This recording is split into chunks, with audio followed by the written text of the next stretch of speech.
Welcome back to Analytics Unscripted, a podcast where me and Bhav humour ourselves by talking to fascinating and wonderful people about everything and anything to do with data, analytics, and everything else that we can think about, really. Today was your guest, right? Someone you brought on, a guy called Matt.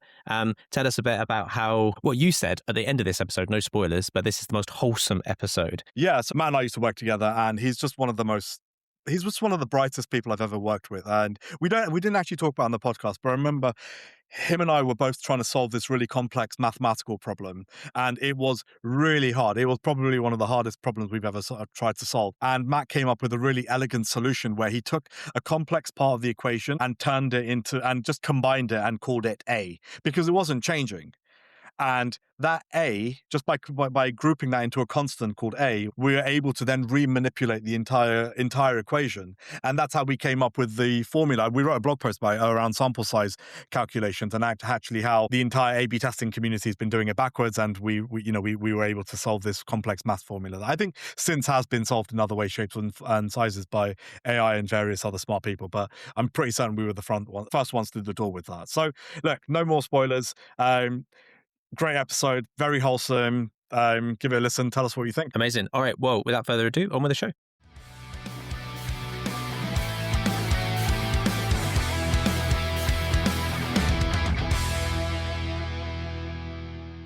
Right, so welcome everyone. I'm really excited to have Mat Raczyński. I hope I pronounced that okay, Matt. It's always a little bit of a tricky one, but I think I've nailed it. Matt and I used to work together at Gusto, but Matt has been a long-time friend of mine. I met Matt at a very random Facebook event, and I started talking to him. The event we were at was like a big data type, London type event. I can't remember exactly what it was.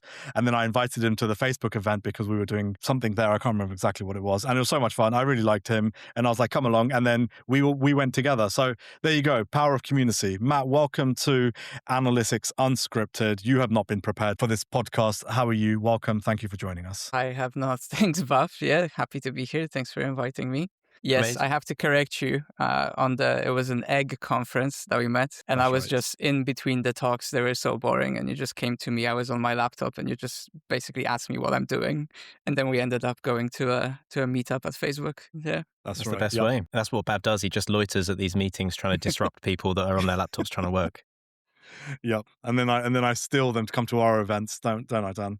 Exactly. Yeah, exactly. Okay, well, lovely to meet you, Matt. Let's kick things off and do a bit of a background. Like, tell us a bit about yourself. Like, how did you get into this world of data analytics? Who are you? What do you do? And how did you find yourself on a podcast talking to us two about analytics? He normally frames as your origin story question. Let's do a TLDI. Yeah, so working in data for 10 years now.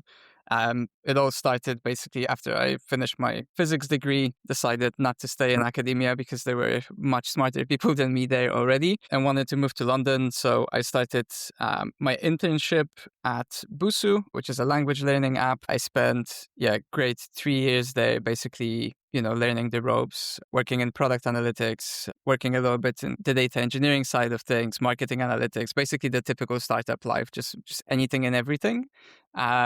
And then I moved after 3 years to Babylon. I was in data there as well. Only stayed there for about 8 months. And then thanks to Bhav, the next step was Gusto, where we worked together for a little while.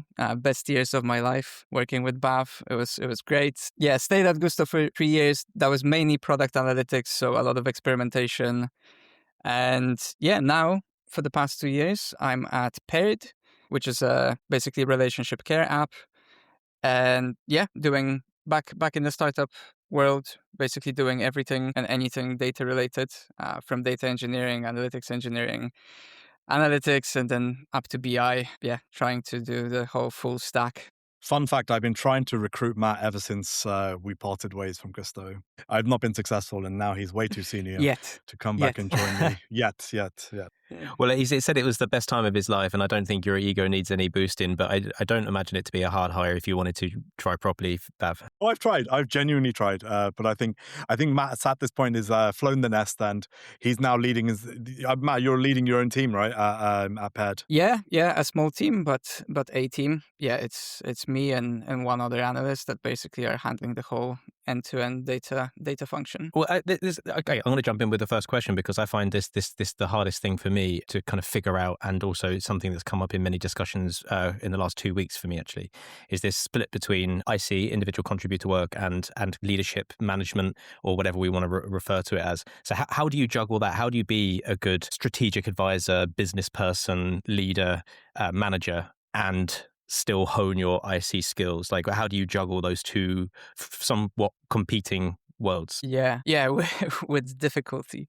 I guess in the startup world, it's kind of assumed that you need to be hands-on. I think that question will be answered very differently by someone that works in a like 200 people plus company and someone in my position where it's like only 30 of us. I think in the startup world, it's definitely the majority of the focus is on the individual contributing and on actually hands-on work. So that takes priority over the other bit. But obviously with the team, like still need to provide, mentorship and coaching to your line reports. And that takes a bit of time. As I said, it's a small team. So currently I'm managing very well, but obviously that's a bigger problem.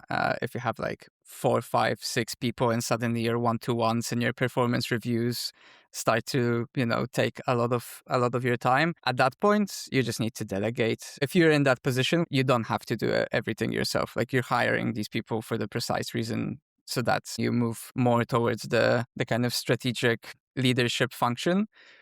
I, across the years, realized that I really like startup life and I really like to be hands-on. And obviously, managing a small team, that's great. And I think this is like a beautiful balance where you can still do a lot of actual stuff, actual work, but also have that experience with like strategy and management.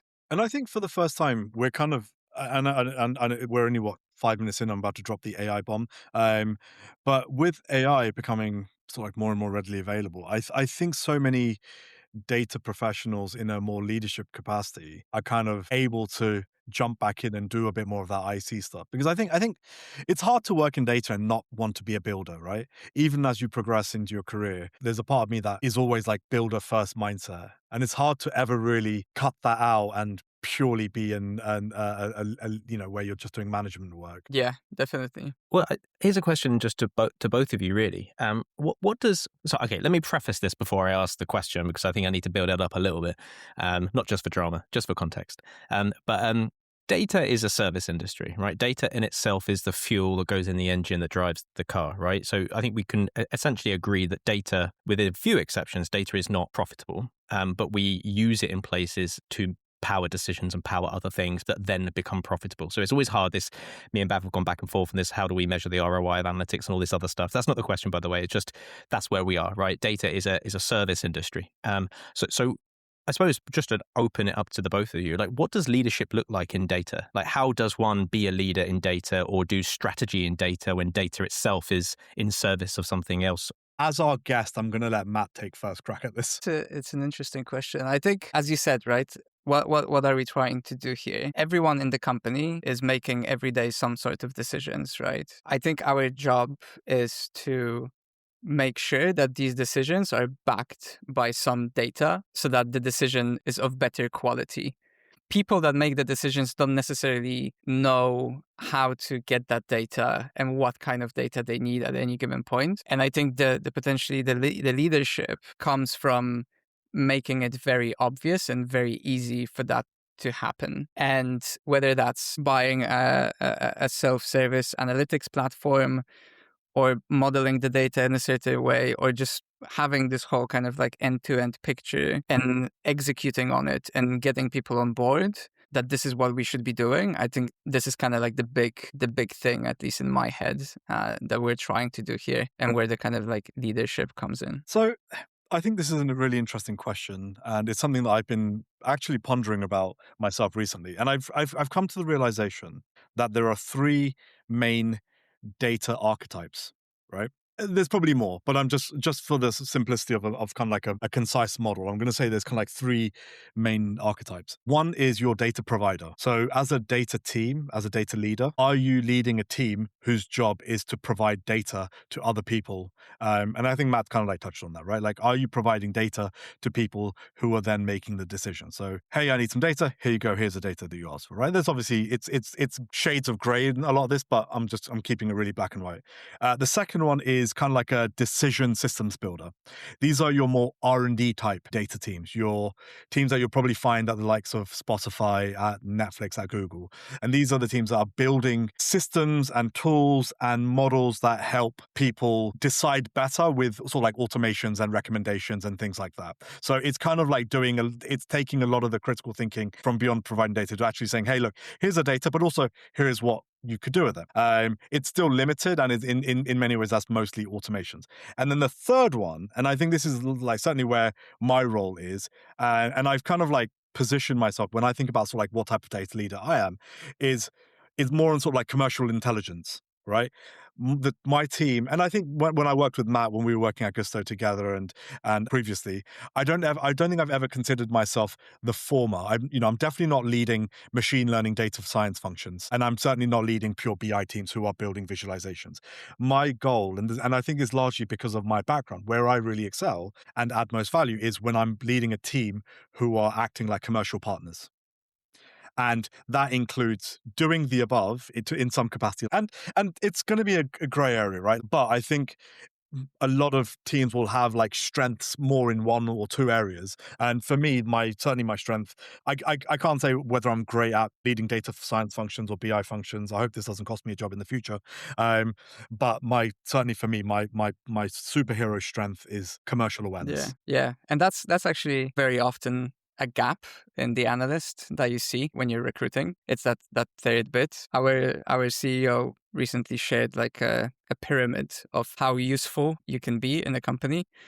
At the bottom, you basically have something like, I have spotted a problem. Then above it, you have, I have spotted a problem, and I think this is why it happened. And then you go all the way to, I have spotted a problem. This is why it happened. I have found the solution and I have implemented it. Ask me any questions if you think it's wrong. And like, I think all the analysts should kind of strive to be at the top of that pyramid. And when you spot something interesting in the data, you should dive deeper if you think it's valuable for the company. And you should come up with ready recommendations on what to do on the back of it. Or if you have the power to do it, just do it. And then see what happens. That's really interesting. I've been thinking about that recently, and I might have actually mentioned it on this on a previous episode here, but I broke it down into three things, and that sounds very similar to that pyramid of like, from a data perspective, we've got narration, which is something happened, and then you got the commentary, which is then why something happened, and then the insight being what are we going to do about it.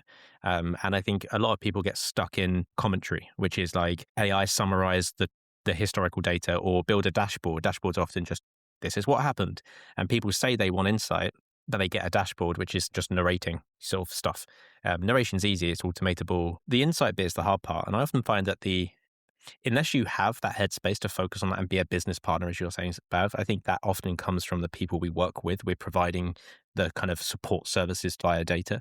So like as a marketer, I feel like they're the ones that can generate the best insights about what to do about something based on this is what's happened and this is what's caused it.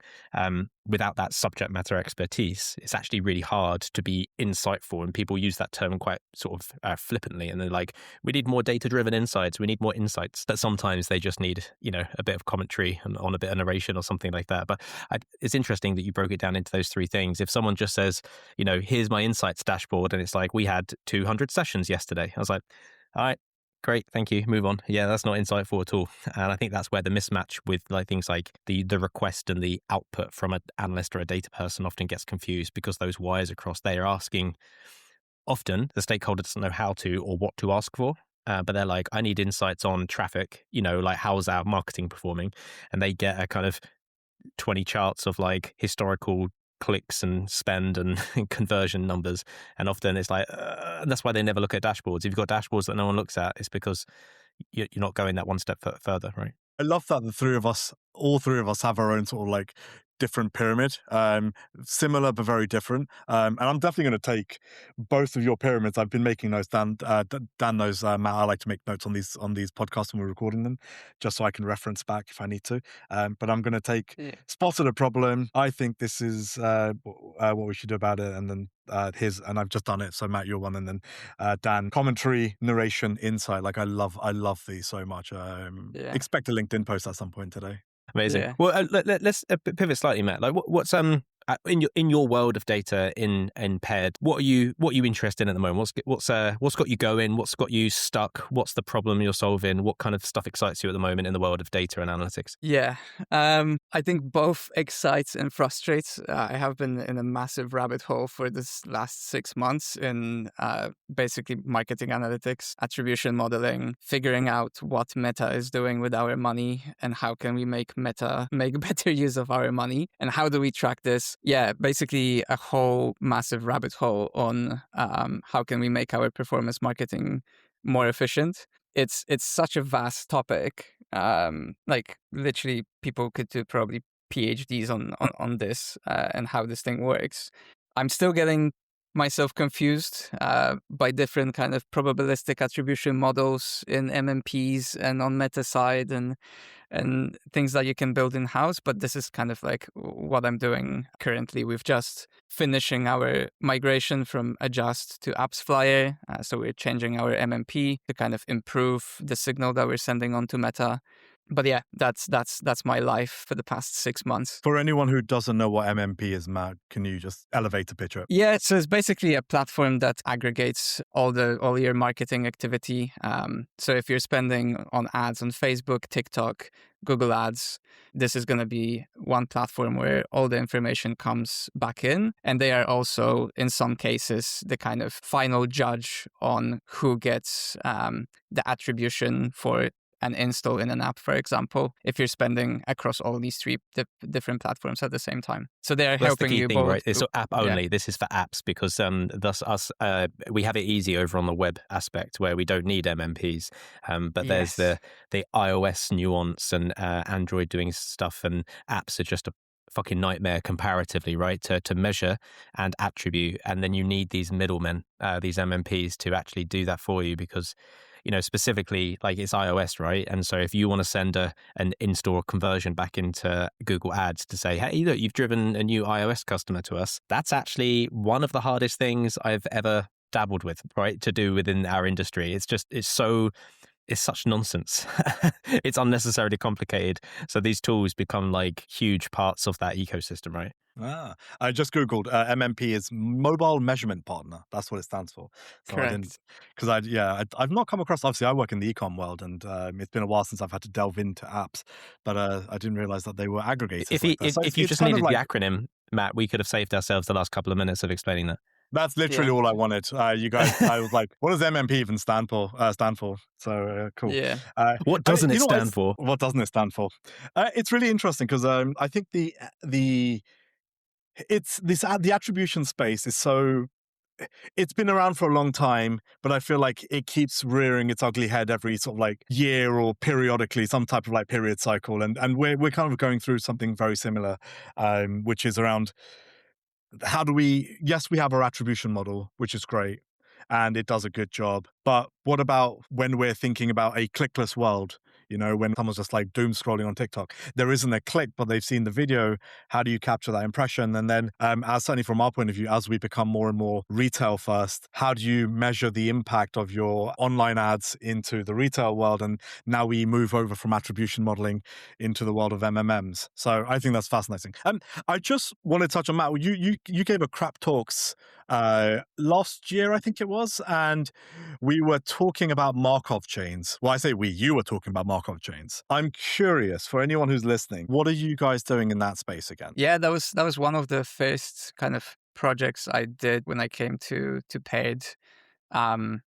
Basically, the exec team was interested in replicating this model that Duolingo did, and it's all about basically finding what is your growth lever in a company. So like what metric you should focus on improving in order to improve your kind of North Star goal. And for Duolingo, that was daily active users. For us at Paired is basically the couples that have a conversation with each other, because we are a relationship care app and we're basically trying couples to talk to each other more openly, more frequently about things that potentially they wouldn't talk. So our goal was to increase that metric. But the question is, okay, how do you increase that metric? Like, what do you focus on in order to have the biggest impact? And that's kind of where this Duolingo model come in. So the idea is pretty simple. Well, I say pretty simple. I guess it can be summarized by saying you take all of your users and you try for each day or week or whatever kind of time frame you pick, you try to group them into certain buckets depending on what they did. So let's say I come and install the app, or this is my first day in the app, so I'm classified as a new user. I answer a conversation the next day, I'm classified as an active user. I don't answer a conversation the next day, I'm classified as a lapsed user, and so on and so forth. The goal is to basically classify all users on any given day so that all the kind of states are mutually exclusive, but kind of together they classify all the different possibilities. So you don't have anyone that's kind of a no state. And the idea is that you have only certain pathways from a given state. So I can go from being a new user to being a lapsed user, or I can go from being a new user to being an active user. And what you do is you can use your historical data to see what are the kind of probabilities of going from one state to another. And once you have those probabilities, you can tweak each one of them and see how does that impact the metric that you actually care about. And you'll very quickly find that certain metrics move the metric that you want more than others. And these are the metrics that you should be focusing on. And for us, that was all to do with keeping people on the streak. So we found that if you have a streak of, let's say, 40 days, by far the biggest thing that the most impactful thing that we can do is keep you on that streak. And that's also probably what Duolingo found. Because once you drop that streak, you're not coming back, basically. You're going to be lapsed, 1 week lapse, 1 month lapse, and so on. And this kind of this settles the conversation of like, should we do resurrections? So should we potentially focus on people that have churned a while ago and bring them back to the app? But using this model, you can very quickly see that will not get you as far as you want compared to just focusing on the biggest lever that you have. So I know I swiftly changed the conversation from sort of like MMs and app attribution to Markov chains. There was a reason. I wasn't blindly just doing it. So, and the reason why I did so I wanted to put you on the spot a bit, Matt.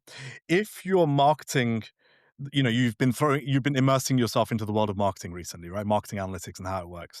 And then on this other hand, you've got this world where you kind of look at what is that North Star metric of getting people to connect with their partner on the app, right? How do you bridge the gap between one person downloading the app, which is only half of your paired, I guess, that you need, to getting to the point where two of them have downloaded the app? And actually, can you even do a full attribution model on half a download? Yeah, so that is, we're in a very unique kind of space where we need two to tango. And usually apps like, I don't know, Strava or Duolingo or all the other big players, you only have one user, right? In order for the app to work, we need to convince one person to download the app, and then they need to convince their partner to download the app. And then the question is, okay, now what happens if their partner purchases the subscription and not the ones that we paid for the install?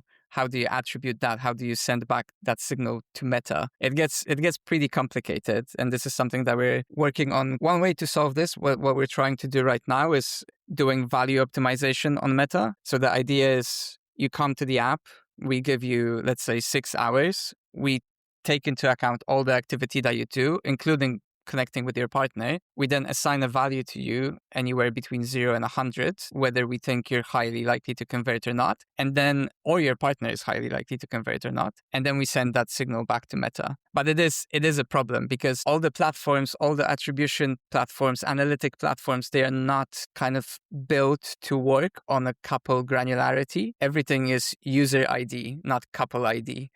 Yeah, This, it's a fascinating space, and yeah. this is what I wanted to ask, because I think you're in this unique world where even if you solve the attribution problem of the first person downloading, it's not completed until their partner downloads. And as you said, Yeah. I hadn't even thought about the fact that actually the second person might pay for the app, because that's what you're optimizing towards, right? You want a paid paired partnership. Sorry, that was a alliteration, trying to get that alliteration out the door. But that I think paid paired got the pop partnership. filter on. Yeah. Yeah, that paid paired partnership. That's what you're optimizing for, and Yeah. it's, and as you said, it's not built for this for this world. So, um, Yeah. And even I don't know. something, I'm fascinated. even something like pricing tests, you cannot really randomize the experiment on user ID, because then you can have a situation when your partner sees a different price than you do. And then obviously you're going to talk. And then you're going to say, well, I'm not paying the higher price. I'm going to pay the lower price. And then you're biasing the whole experiment. So how to run experiments on a couple level where potentially the couple is not installing the app at the same time. It's all. That was actually my question around how the hell you do this kind of stuff. And I think also, like, just take any kind of internal metrics or analyses or models that you build. Like, how much of those are user specific and how much of those are defaulting to couple? Because it feels like most of the business metrics and KPIs might be based on how many pairs, how many couples do we have, how many active couples are using it. But like you said, those metrics don't naturally exist in any of the platforms they're using. The marketing teams are not targeting couples, they're targeting users. How do you communicate that? How does that, especially in a startup vibe where everyone's figuring this out as they go along, but like how does that get explained internally? Like, how does a marketer turn around and talk about click-through rates and acquisitions and conversions, and then you've got the kind of financer talking about kind of active couple payment plans or stuff like that? Like, how does that conversation go internally? Yeah. It's difficult, and I would be lying if I said we cracked this completely. I think it's on kind of case by case basis. Like, we still talk about like active subscribers, we still talk about daily active users, not daily active couples, and sometimes we're basically splitting it into two. So things like, let's say, conversion rate, right? If you would calculate conversion rate just based on a user level, you would come to a different number than if you calculate it on a couple level. But the couple level is more accurate because at the end of the day, only one person can convert, because we give the partner the subscription for free, basically, if one of you purchases. So yeah, there needs to be quite a lot of discipline in the semantics that you're using and like the terms that you're using. And everybody needs to know exactly what kind of metric means, but we're still in the process of figuring it out and figuring out where it matters to talk about the couple level and where it matters to talk about user level. Yeah, I didn't really answer your question, Dan, because as I said, we're still trying to figure it out ourselves. But it's definitely an interesting problem to solve. Yeah. I think when it comes to metrics, no one has a better understanding of sort of like the intricacies of metrics than Matt. He wrote a really good blog post many years ago. I don't even know if you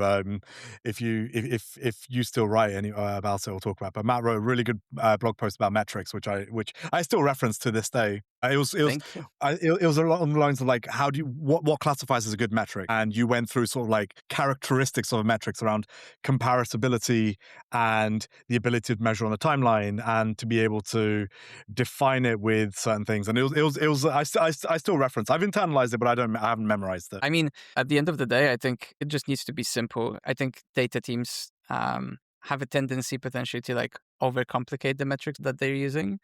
And if you cannot simply kind of explain it to your stakeholders, then there's a big problem. Nice. Well, I will grab the link from you for that, if that's cool, and then we'll throw that in the description. The description, is that right? God, show notes. You normally call them show notes. We podcast. We'll put podcast stuff somewhere for people to access them. I have a question I've been asking everyone that we've been talking to on this podcast this far. What motivates you? What keeps you learning and curious and motivated to kind of push forward and learn stuff, especially when there's not a well-laid path in front of you, especially in startups and scale-ups, especially when we talk about this random stuff about metrics and we don't really know exactly what we need to do. Like, tell us a bit about like how you keep pushing through. Yeah, I love learning new stuff. And there's just like, especially now with all the AI thing that's happening, there's so much stuff to learn. That's also why startup, I think, world is where I like to be.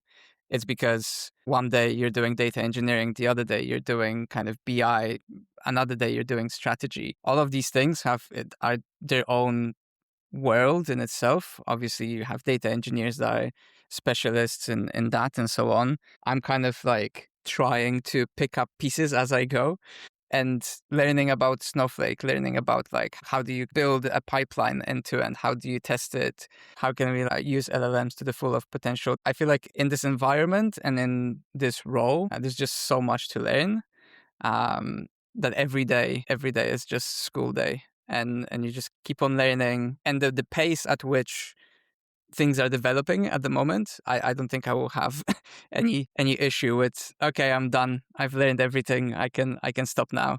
Helping to build a great product in any way possible. As Bhav said, like we can use data to steer how certain products are shaped.